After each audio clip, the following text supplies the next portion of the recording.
I believe you can have it all and you do not have to struggle to get it. If life feels hard, your tasks seem impossible, or you just don't like the options laid out before you, I promise you there is a better way. My name is Melanie McSally, your Better Way architect, and I welcome you to the WyzeCast Show. Today's guest is Liz Zinn, who uses her gifts and wisdom to help herself and others connect with their truth. She's here today to teach us about the power of voice and how we might use this to find our better way. So welcome, Liz. Thanks, Melanie. I'm so excited. Me too. I always love talking to friends on podcasts because, I don't know, it just feels even better to like support friends and help you shine your light. So I'm excited to be here. Yeah, me too. Okay, so we're going to talk about voice, but we're going to do it in a very specific way of taking the personal growth angle and talking about how using our voice or not using our voice can really amplify or hinder us in life, right? And we met through doing personal growth work, and we connected in some past experiences in life. And so I know that you really believe in personal growth and unlocking the power of your voice, giving who you are and what you do. But there's a lot of cases where, and I'm just diving in, by the way, I'm just diving right in. Let's go. There's a lot of cases where we find ourselves in life having all this inner chatter and not actually saying it out loud, right? And a lot of times we might inadvertently give away our power because we're not speaking out loud. So, as a trained vocal person, what's just your thoughts on this? Oh, on keeping our voices quiet. This feels like a big question I could answer in so many different ways. Um, I guess for context, I'm a singer-songwriter, music therapist, and mental health counselor. So I'm like my job is singing and talking to people, right? So I'm using my voice a lot. Um, but like it took time to get here. Like if I'm talking from a personal growth angle, like, part of my work is like helping people connect to their voices and express themselves vocally now. And I think the reason I'm so drawn to that work is because of the way I've seen it happen for me, right? So um I'm like forgetting the question now. Like, why is it so important? What are my thoughts about it? I feel like diving sort of into just like my personal story as an example, I guess. Sure. Um, so I played music for like most of my childhood. I was in some musical theater and played guitar and sang in choir, and like my mom taught me piano, and it was like a really big part of my life growing up. And um, as life happens, um, I went through some things that really disconnected me from music and my voice in particular. Um, One of those things was an abusive relationship, which abusive relationships are centered largely on silence and secrets. And, for me, that was like isolation and not being able to talk about what was going on and fear that people wouldn't believe me, or just like not feeling like I was worth advocating for, that kind of thing. And so there was a few years I was really disconnected from music, and that's its all whole own story on its own. But I think the important part for this conversation is in escaping that relationship, I like reconnected to music, and particularly reconnected to my voice and singing. And part of that was just like being able to speak my truth and share my story with people. But part of that was like singing angry songs in my car and taking singing lessons and writing my own songs and poetry and things. And like I before I was like singing more and like performing musically, I was doing slam poetry and I was like reading my poetry out loud to people about this experience. And I really felt firsthand like my voice start to open up, right? And I reconnected to myself and I found my voice again and I got to feel the power of just like not holding in the secrets that like weren't even really mine, right? Like I was keeping someone else's secret. And it like shut down my whole body and my whole life. And so a lot of the work that I do is for myself and with other people, is helping people find that connection again and feeling the sort of like the freedom and the power of their own voice, of just like feeling it and experiencing it and maybe being able to put it out into the world, right? So feeling it for themselves and sharing it with other people. Um, I think that answered your question. Yeah, no, it's perfect. And Yeah. I'm sorry for diving right into the deep end of the pool, but I think it's been fabulous. Um, so you raised this good point of like um, the words, finding the words of your truth, and then speaking them, and then singing them, and there being these three sort of different components um, to sort of owning your truth again. What do you, how much do you think is like the words you use versus the speaking out loud? Yeah, both have power. I mean, I've always been a words person. I've always been kind of a writer and I just like word games and like linguistics and all that stuff. So I really do feel personally connected to words and metaphor and the sort of like the craft of writing. Um, but there's also just something to be said for, I don't know, feeling the vibration of your own voice. Mhm. Uh, and even singing someone else's words, right? Like when we're making music or we're singing along with a song, right? Like sometimes it feels safer to do that. Most people feel safer doing that privately as opposed to like performing, unless they're, maybe drunk at a karaoke night, who knows. But I'm thinking back to like when I would just I would drive around for like hours at a time just singing like Alanis Morissette at the top of my lungs. And I love those words. But like it was really more about the letting my voice out, I think. Um and there's like all these musical traditions like uh wordless songs. So my family's Jewish, and there's a specific type of Jewish music called a Nigun, which is um, completely sung, but it's no words. It's just sort of syllables. And the whole idea behind them is that music can say what words can't, and we can express what our hearts feel and our souls feel and who we are just through like sound itself. Um, I think adding words on top of that is another element to sort of explain what those feelings are in a different way. And they can come together in a really beautiful way, as like probably all of us know. Um, so I think it's both. And I think each part is its own sort of, uh, has its own specific beauty. Yeah. And what I love about all of this is it's so inclusive because there's going to be a lot of people who don't resonate with writing music, like they don't feel like they have that talent, so to speak. And then there's going to be people who feel like they don't have the talent to sing.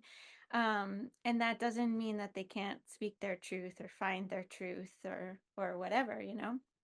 And there's going to be just people who resonate with different methods, you know. So I love that it's like open to all these different perspectives in the sense of like you can find your truth with just syllables or uh hums, you Mhm. know. um and it's not meant for anybody else. So it's, the words kind of help explain it for other people, and maybe yourself, um, but I think there's some people who just can feel it, and they don't need the words to express it. So it opens it to them, and then people who feel like they can't string together the things to make the music what it needs to be, just writing could help with that. I remember when I was young, I used to, let's call it, write poetry. But I I wasn't a great student in life, and so I never learned the proper way to write poetry. So it was just like my version of stringing words together that, helped me express whatever it was I was going through.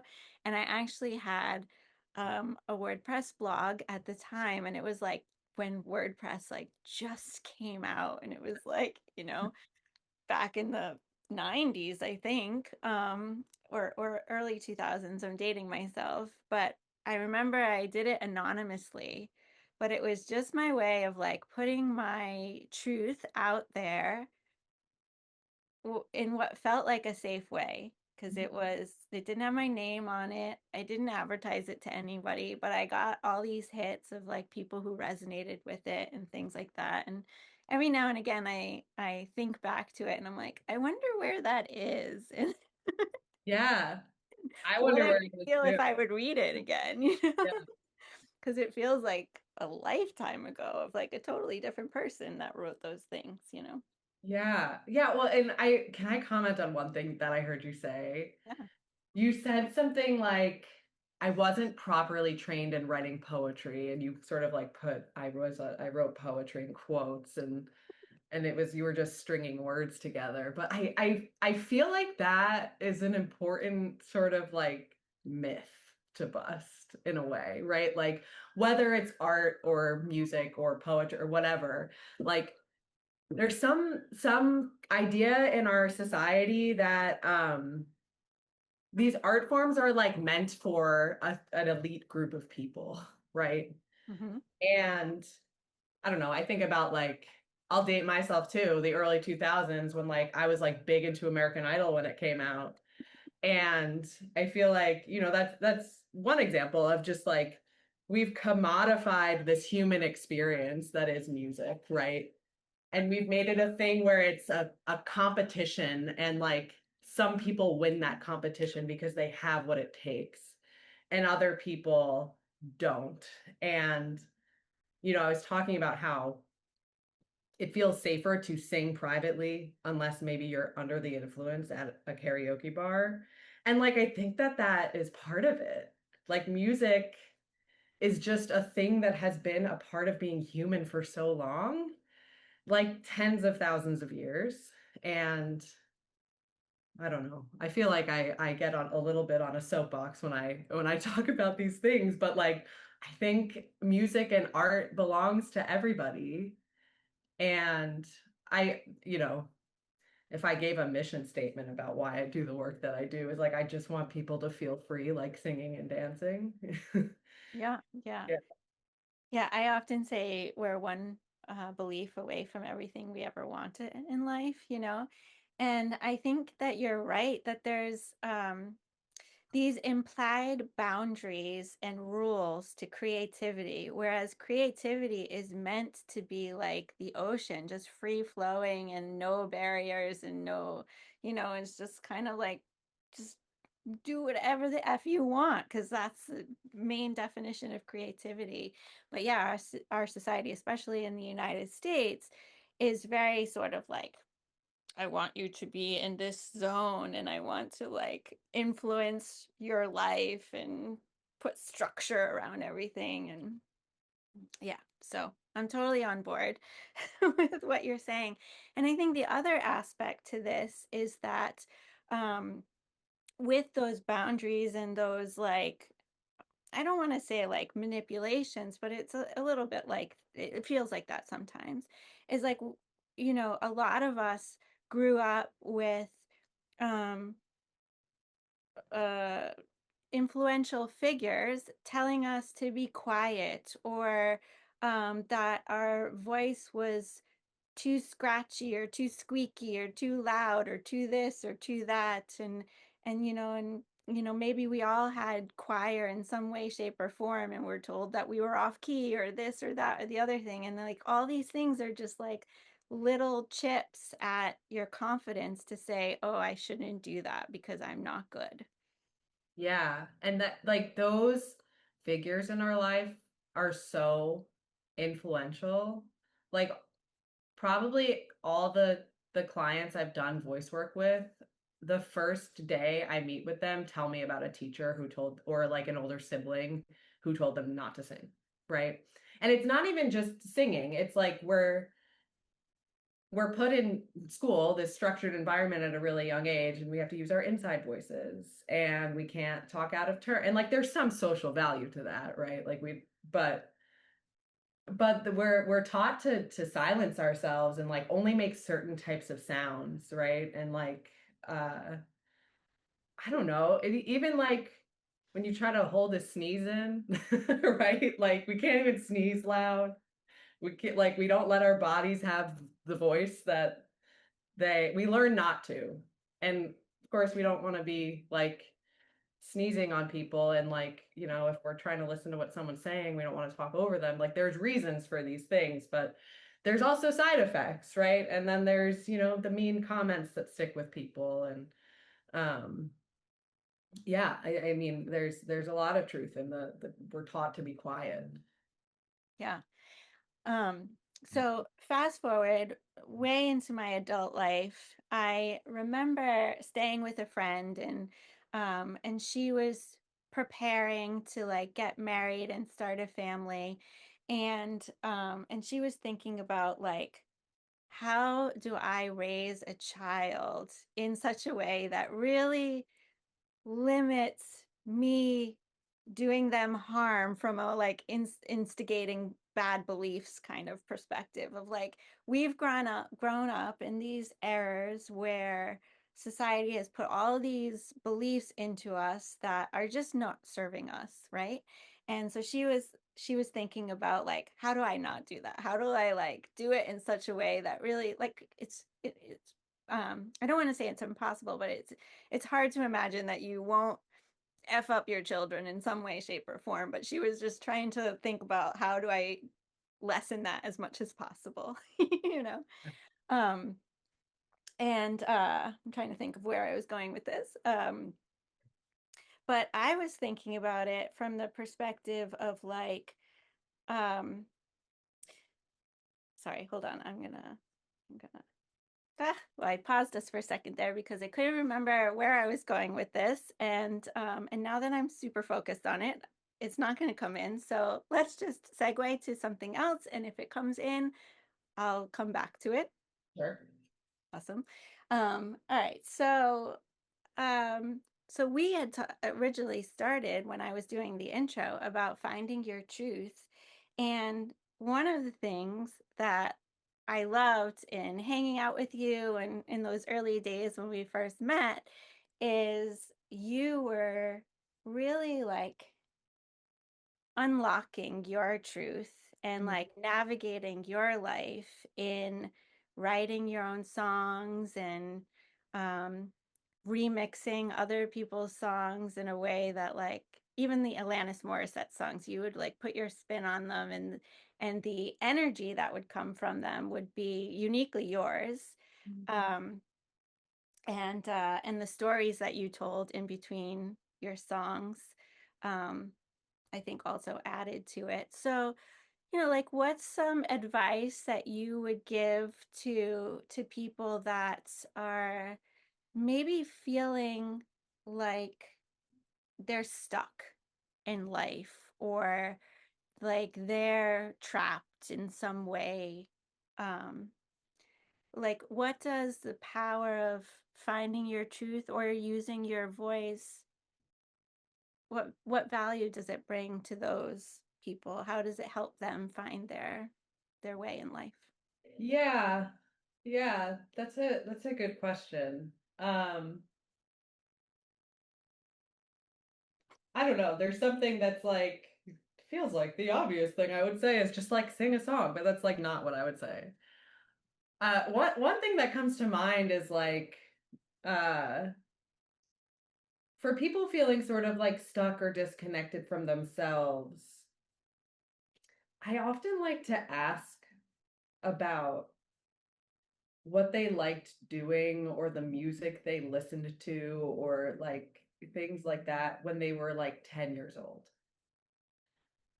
Uh I think there's this like, we were talking about being taught to keep quiet and being taught that like only certain people can do certain things. And like, I think as we get older, that sort of compounds.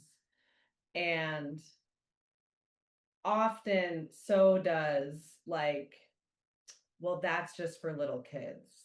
Like, I'm an adult now, so I have to be serious. Or like, and the ways we sort of like have fun or find joy in the world change and become limited in some ways. And so I think like for me, performing and writing and singing and all of that like were things that like I really enjoyed as a child and like wanted to be a singer or like I wanted to be a choreographer for a while or like just things like I just liked making up songs and dances and like uh yeah, like I talked about losing my connection to music and finding it again. Like that's sort of been my guide, right? Like it's like how much music am I making? And it kind of tells me sometimes like where I'm at in life in a way. Or but yeah, I guess I would say just like I don't know, think about the things that like lit you up when you were a kid. And maybe like do some of those things and just see how it feels. And like maybe just even remembering the feeling might bring some movement. Yeah. Yeah. Yeah. Oh, this is so interesting because as you're talking, I'm reflecting on my own life. And I'd say for the past couple of years, I've felt sort of this like reconnection to my 4-year-old self. And my 4-year-old self was the one that first came up with the whole like, there's got to be a better way. But, of course, I was 4, so I didn't call it that at that time. Yeah. And then, a few years later, uh, I entered into this chapter of my life that kicked off with some bullying, and it went on for a really long time. And during those bullying years, I found my sanctuary in like creating Narnia in my head. And it was like Narnia meets Wizard of Oz meets the Chocolate Factory. It was like the coolest thing. And I have this really creative imagination. And so you can imagine, like I would just escape to this other world and whenever the real world reality was like not something I enjoyed, I would just escape into this imaginary world. And so I had these like long, long years of like just, survival and personal growth chapters and all sorts of things. It was probably like 20, 25 years, this span of time. And on the other side of it, I'm sort of like, well, I'm a totally different person, but I'm sort of in this phase now where I'm like, I I'm done with all the hard. I'm done with all the struggle. And I'm open to personal growth, but I'm done with it being hard and struggling and all these, like roadblocks and whatever chapter. Like I welcome the lessons. I just want them to be easy and graceful and joyful.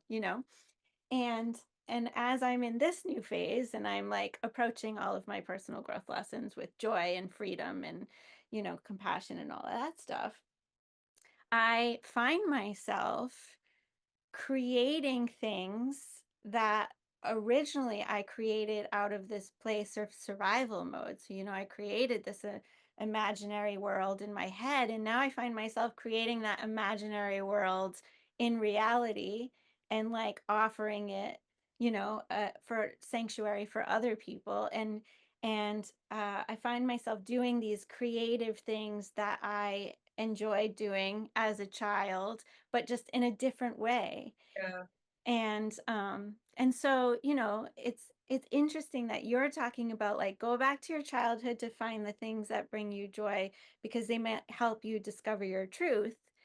And what I found was um I didn't feel like I didn't know my truth, but yet I am still doing things that I enjoyed as a child now in a different way that are bringing me even more joy. So it was almost like as a child, my intuition brought me these lessons as like a preview of what the information I was going to need later on in life, you know?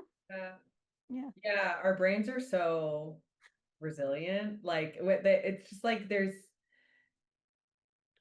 I don't know. We just know. Like it's like the information is there and it's like waiting to be found and reinterpreted sometimes, I think. Like I think it's like I think what you said is like there's just some like lovely poetry to that.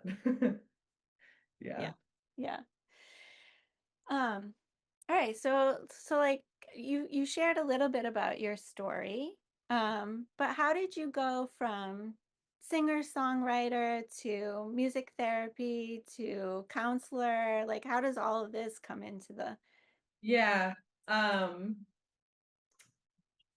Well, I talked about sort of part of that story when I like described my sort of like leaving and coming back to music and why and so maybe we'll pick up there. So I was finding like this power of music and songwriting and like I after I escaped this relationship like there were just these like words like these poems and songs were just like pouring out of me like there's a lot of people who've described just like this being in this like flow state and having this muse and just all of a sudden it just like all comes out like I experienced that and the experience was so powerful that I was like I need to do this forever um and at the time, I was like, I was working in an insurance brokerage and I was there. I like had this temp job and I was the admin and I was like, all right, well, as long as I'm here, I'll like do a good job and I'll just be here until I figure it out what I actually want to do. And I like would go to work every day and like the work was, you know, like fairly mundane. The people I worked with were wonderful and I didn't want to be there. Like the 9 to 5 going to an office, like it just wasn't for me. Um, but I stayed there and I like became a licensed insurance producer. Like I did this, I committed to the bit. It wasn't a bit, but you know, it was just there. I was trying to figure things out. And I'd sit at my desk all day thinking about music and like writing these songs and I'd go home and I'd, you know, I would write or I would like go to the beach with my guitar and just like practice in public for whatever reason. And uh yeah, and so I was like, okay, I guess I guess I'm supposed to do music is what I figured out. So uh yeah, and I ended up going back to school. I went to Berkeley and I was like I'm going to be a singer-songwriter. Um and I committed to that also. And I still am. Like I write and sing and perform with a band now. Um but I remember as I was going through the program at Berkeley, I would hear about music therapists or music therapy and music therapy majors. And every time I heard someone talk about studying music therapy, I would get a little jealous. And I was like, that's interesting. And for a while I was like, okay, like music therapy is cool, but I want to make sure this like jealousy or this impulse that I'm feeling isn't coming from a place of I don't have enough faith in myself as an artist. And so I just kind of like, you know, I continued writing and studying and put it on the back burner and it kept coming up. And so I was like a year and a half in, and it kept coming up. And while I was at Berkeley, I was a peer wellness educator. So one of my jobs was to assist, they had a meditation um, group once a week. And they brought someone in to lead it. And I was her assistant once a week. And I had to just like set up the room and help her with what she needed and then be part of the group, which was, I got paid to meditate once a week. So that was cool. Um, and during one of those meditations, I remember I was like, I think we did like these introductions at the beginning of the class, and someone was a music therapy major, and this came up again. And at some point in the meditation, I like asked myself, if you were guaranteed to be successful no matter what you did, what would you want to do? And the answer I got was I would want to do both. I would want to be a songwriter and a music therapist. And so I was like, okay, I'm going to go with that.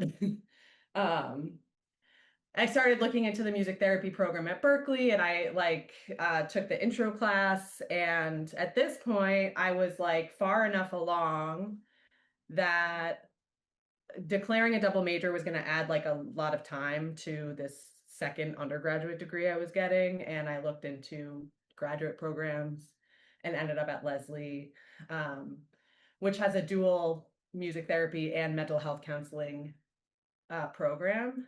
And I was like, at this point, I've done enough school that I should have a master's degree. So I got the master's degree, and it's a cool combination. Music therapy is something that can be done with a lot of groups of people, can be done in hospitals and schools, and as sort of like a complement to speech therapy and all kinds of different things. But I really wanted to focus on mental health because of how much music impacted my mental health. Um, and so, yeah, that's how I ended up a music therapist and mental health counselor. Nice. Can I brag on you for a second? Sure. So we have intertwined threads for your time at Berkeley. Yeah. And just for everyone who doesn't know, she went to Berkeley College of Music as opposed to Berkeley University in Yeah, that's a good California. distinction to make. Um, every time people say Berkeley to me, I think College of Music and they think California. And so then we're not on the same page. So just wanted to specify. But okay, so I worked for a long time at Harvard University, and I got there because I was resume padding. Like I was like, I want something prestigious on my resume. And so I applied to MIT and Harvard. I chose Harvard. I worked there for almost a decade. And I left and went back to corporate America and hated it. And so then I left that, and I was like, oh, I'll go back to education. And Berkeley College of Music had what I was doing when I left Harvard, but from the opposite side. So I was sort of this like middleman between technology and the business side. I was the translator. I used to say I translate geek to human and back, you know? And so I was on the tech side, and then at Berkeley, they had the same exact project. I'd be doing the same exact thing as when I left, but I would be on the business side, translating back to technology. And I committed to a year. I was only going to be there for a year, and so I had like lack of investment in this job, which meant that I could be super successful, right? Because I really didn't care about climbing the ladder or whatever. But anyway, the point is I reached out to you. I wanted to share my news because I knew you were thinking about going to Berkeley, and so I wanted to share my news with you that I was gonna be working there. And you were like, "Oh, I have news to share too." And you told me you were enrolled as a student starting that semester, and I told you I was starting that semester as working there. And so we were now going to be at Berkeley together. And I actually was working with all the heads of the music department as part of my projects. You did your one-man show at Berkeley and invited me and others to come watch. And mind you, okay, here's the first bragging point is there are so many people, probably because of The Voice and American Idol and all the things, that want to be singers. that it's really competitive to get into Berkeley College of Music, specifically as a singer-songwriter, because it's just like everybody and their brothers are signing up at this particular point in time. So it's already a huge prestigious moment for you to have gotten into Berkeley as your what do they call it again? They call it something like the type of artist you are, whether you're a clarinetist or Your principal instrument. yeah, that's it. I knew there was a phrase for it. So anyway, so that's one thing. And then I was at your one-man show. The head of the vocal department was there, and you were actually doing your show. You were on stage at that time, and she said to me that you were her favorite student. And Oh. yeah. And she's like, "We love Liz. She's my favorite student." And I just like, I don't know why, I just had this like overwhelming sense of pride. I don't know. It was because I knew you or knew how you got to this point or whatever, but anyway, the point is like not only were you a dual major, but you were in like one of the most competitive principal instruments. The heads of the department loved you. Yeah. So you're amazing. Oh, Thank you thanks. for being my friend. Thanks for being my friend. um, awesome. So, like, if people wanted to work with you, how would they do so? How would they get in touch with you? Yeah, I have a website. It is www.tuneinmusictherapy.com. So tune in like we tune into a radio show if we do that anymore. But you know, it's tune into ourselves. It's I like words. Yeah. Yeah. um, yeah, so tuneinmusictherapy.com. I have a contact form. You can like read more about me and the work that I do on there. Yeah, my email is Liz, Lyzz at tuneinmusictherapy.com. So like really that web address is the most important part of how to contact me. Yeah. Uh, And we'll put it in the description so awesome. they can just click it. Yeah. Yeah. Awesome. So, all right. So, is there any like, I don't know, final words of wisdom or anything else you would like to share? Um, I like love this conversation today. I feel like all the sort of like really important things about using our voice, I like the things that I really like just believe in on a fundamental level, I got to say out loud, which is cool. Um, oh, maybe do more of that in your lives. Um, yeah. And you know, even if it's just in your house or in your car, like just keep singing or Yep. doing whatever lights you up. Yeah. You know what I forgot to talk about, which if you still have time, we should Yeah, talk about, sure. is like speaking, and you talked about it earlier of like just getting the vibration of your voice out there. But like the vibration of your voice is what attracts everything and anything to you. And so this is why a lot of times people say, ask for what you want, speak what you want out loud, you know, just like affirmations and like all those things. And using your voice for manifesting and law of attraction is all part of that. So um I don't know what my actual question is in the sense of like um you know, when is there any time where you work with people not because they want to be a singer, but because they're like maybe they're afraid to use their voice and they're afraid to ask for what they want and you know that kind of stuff? Is there anything you could Yeah, do about that? totally.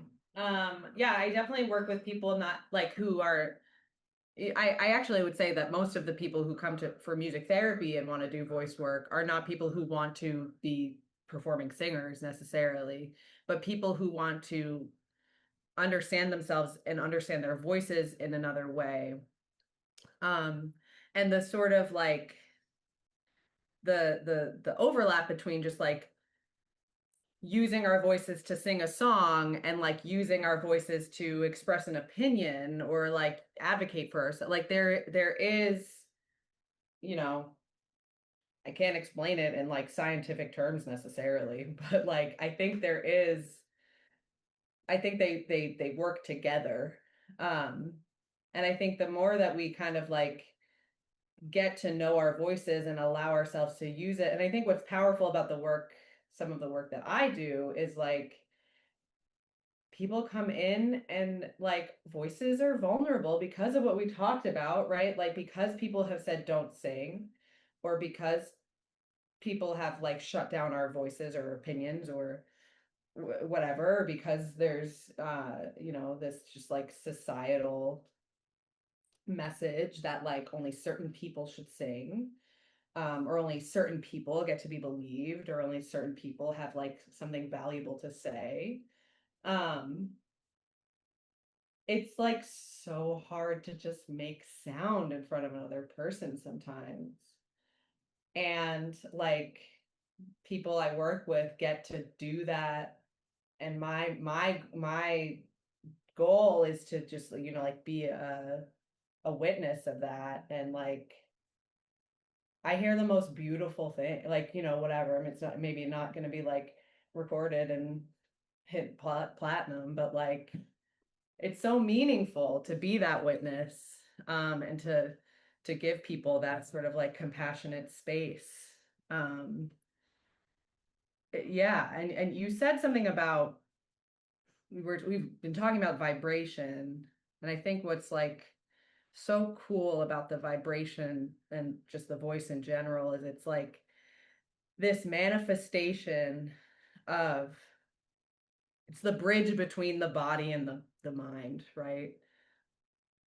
It's physical, it's sound, but it's also, it carries meaning and emotion and purpose, and it's this cool meeting of two worlds that like it's just so cool the way it like shapes the physical and like ethereal world. Like, yeah.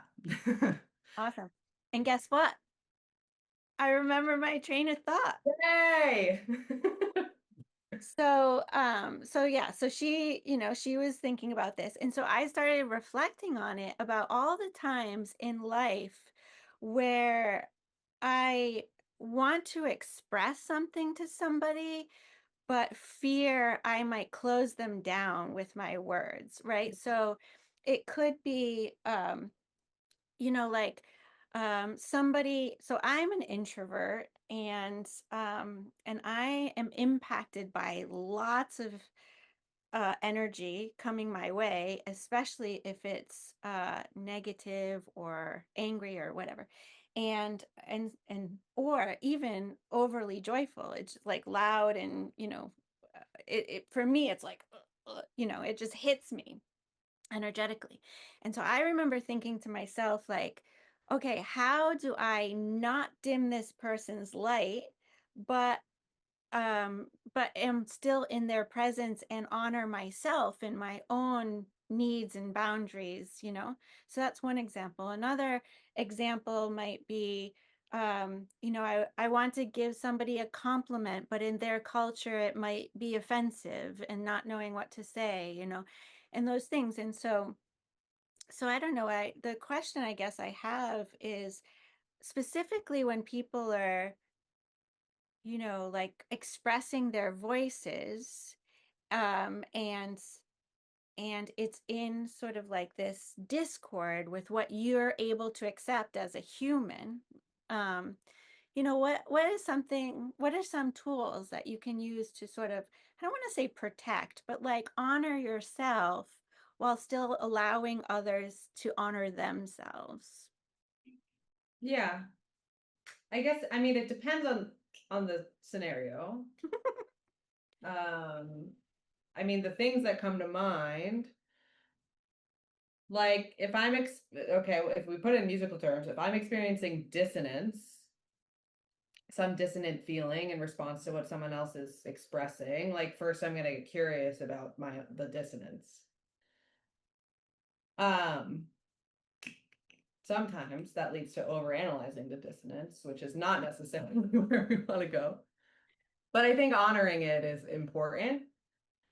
Um, and then honoring it in a way where like I can then express what that's feeling, right? And like part of expressing that is also like being a person that holds the values of like respect and like empathy. And so, I some of the personal growth work that I've done, and like I think others do, is like learning effective communication, right? So like finding a way to honor those feelings and express them in a way that like also honors our values and the values of other people, like respects the values of other people. And I don't know, I think I've been someone who has ignored those feelings in the past, and like probably still do sometimes. And sort of what I've been thinking lately is like, I don't know. I think it always bears saying out loud, like the way that I find resolve and growth and repair and understanding and like whatever, like most of the way I find a lot of things is like I actually have to say the thing. If I name the things that I'm feeling, right? If I'm like, I'm afraid to say this because it might offend you, I'm probably going to say like, I want to tell you something and I'm afraid it's going to offend you or something like that. Like I'll name all of the things just because, I mean, I don't know. I have found that putting voice to all of the things is like the way that I can connect most authentically. Um, and like if I make a mistake, I'll know by the feedback I get. Right. And I'd rather have the feedback than the fear, I suppose. Yeah. Um, and dissonance is okay. There was someone at Berkeley who said something to me once. It was in like a workshop, and or they said it to the whole workshop, but like it was like love every note. Like the it's a sort of an experiment of like, yeah, even like holding the dissonant notes and like feeling that and just loving it anyway, just like really like the dissonance is okay. I think people are afraid of it. Yeah. It's very symmetrical to the light and dark within you and Yeah. all that. Yeah, Yeah. I have this really interesting example because I grew up with the don't be overly loud, don't be overly um rambunctious, the like don't sneeze too loud, you're hurting my ear. Like I grew up with all of that. And I went to Ireland last year and stayed with this really young couple that had um, an infant that, I think I got there when the infant was 6 or 7 months, and I was there for 3 months. And so the baby, I remember I was towards the end of my stay, so I was in month 3, and the baby was really coming to life and like shrieking and using her voice, not saying a whole lot of words yet, but just like making really loud noises and what have you. And I remember being in the kitchen and she was in her high chair and her mom was there, and she did this like really loud screech out of nowhere, which made me be like jump out of my skin. And I remember thinking to myself, whew, my mom would have like jumped out of her skin and like rammed down my throat in that moment of like, stop it, and what the mom did was like she screeched right back. Like it was this communication, she just like, is this how we're communicating today? And then the baby just started laughing, and then she started laughing, and it was this whole different experience to me. And I remember looking at the mom and being like, Oh, I would have had a totally different experience if I was Danu, which is her child's name, you know. I was like, I would have been told to shut up and, you know, do all these things. And I would have had a totally different trajectory in life, you know, whereas this one is, you know. And so for me, it was very startling, the shriek. And I had this moment inside of like not wanting to say anything to the child because it's not my child, you know, and not just wanting to create that trajectory, but then also like just watching the more expansive approach laid out before me and like the different belief system, and it was like, you know, a truly remarkable thing to behold. Yeah. Yeah, that's awesome. Like it just became like a playful experience rather than like a moment of discipline, right? Yeah, yeah, Yeah. exactly, Yeah. exactly. I think, you know, one thing that's been happening a lot in my life right now is consent and boundaries. Mm. And um and I am like sitting in this group that's like creating training around consent and boundaries for, you know, for growth, upliftment and growth, right? And as I'm like learning this stuff to create the stuff, um I'm like, wow, I was never taught any of this. My life would have been so different if I had this education as a child. And I like reflect on my life and all the moments where I was like in a compromising position and not enjoying what was happening and not being able to say no because I felt like it was the more dangerous option, you know? So I'm wondering if you have any tools in your arsenal for that can help people sort of like create these create this ability to to speak their needs and their boundaries and whatever in a safe way so that when they get to these positions that don't feel safe or comfortable, that they have more power behind. Yeah. I think that's a really it's a good point because it's not always safe, Right. right? Like people go through so many experiences where like they're silenced or not able to speak their truth or set boundary or because it isn't safe. And it's so sad and unfortunate. And then we learn to survive in these ways sometimes. And sometimes, you know, our brains are so good at surviving and keeping us alive. Sometimes they work overtime. And then it becomes hard to know when it is safe and have the practice, right? And that felt experience. Um, so yeah, you know, it's of course everything is individual and it's, you know, I would love to be able to just say like, do this, everyone, and it will work, everyone. It's never true. Pretty much. Um, I think the most important thing is like there's all kinds of ways to figure this out, and the most important thing is finding the one that works for you. The thing that comes to mind, um, like, okay, this might sound silly, but there's this Megan Trainor song called No, and it's like I think it's about sort of like you know a woman getting like hit on in a bar or something and like they're saying no to the person.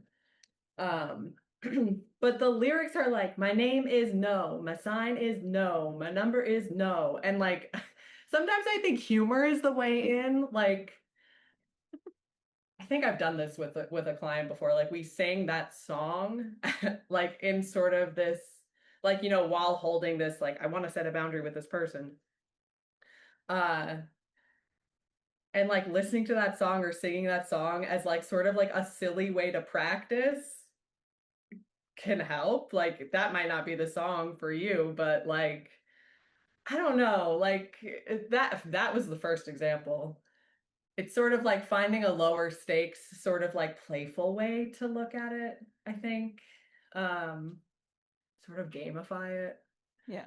Yeah. Um, I've done things like we sing no no no no no no no no no no, right? And just louder and louder and stuff like that. Like that's sort of the like music therapy voice work approach to it, or Yeah. one way. But um yeah, I think, and then even just from like a cognitive behavioral therapy standpoint, like, you know, scaling up, like finding small ways before you know, to just have the sort of like lived experience of being able to like, I don't know, maybe if someone like offers you a snack you don't want, that's a pretty, probably a pretty low stakes way to set a boundary. And then just sometimes we just need the lived experience of it being okay.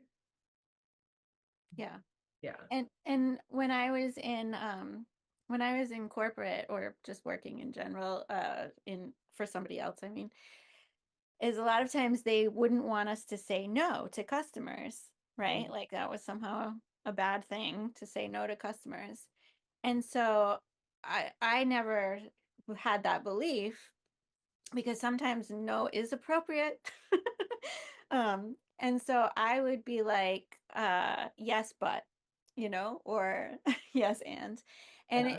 so if no isn't, or even no, but, so if no isn't yet available to you, you know, instead shift it into, uh, the boundary statement. So like, um, I'm not like, no, that doesn't work for me, but how about this instead? Or, Mhm. you know, whatever. You could try that, see if it works. But you're making me laugh because I am remembering this time I was in a bar. It was my birthday. So we were celebrating my birthday in this bar. And it happened. And anyway, so some guy comes and hits on me, and I say no. And he hits on me again. I say no. And he hits on me again. I say no. And, you know, and he's like, oh, but it's just a dance. And I say no. And so, oh, it's just a drink. And I say no. And, and he asks me again, I say, how many times do I need to specify this simple 2-letter word before you actually hear it and honor it? And he's like, oh, but everybody wants a drink or everybody wants a dance. And I said, well, clearly not, because I'm saying no. And my friend says, maybe it's a language barrier thing because Spanish is his first language. And I was like, I don't know about you, but I'm pretty sure no in Spanish is still no, you know? Yeah. I know enough of Spanish to know that. And so it took 7 times and me going and locking myself in the bathroom and then me coming back out and being like, I'm just going to leave my own birthday party because I don't want to be here anymore. And removing myself from the situation. You know, the person never got there. Yeah. And, you know, that's their truth. And for me, I clearly wasn't set, like the boundary just wasn't being honored. And so I had to remove myself from the situation. But I would say that it was easier because I was in this public setting with all these people around, you know, so it almost felt safer in that regard than if I was, you know, at somebody's house and it was just the two of us and, you know, so Yeah. Yeah. yeah. So practice in ways that feel safe Hmm.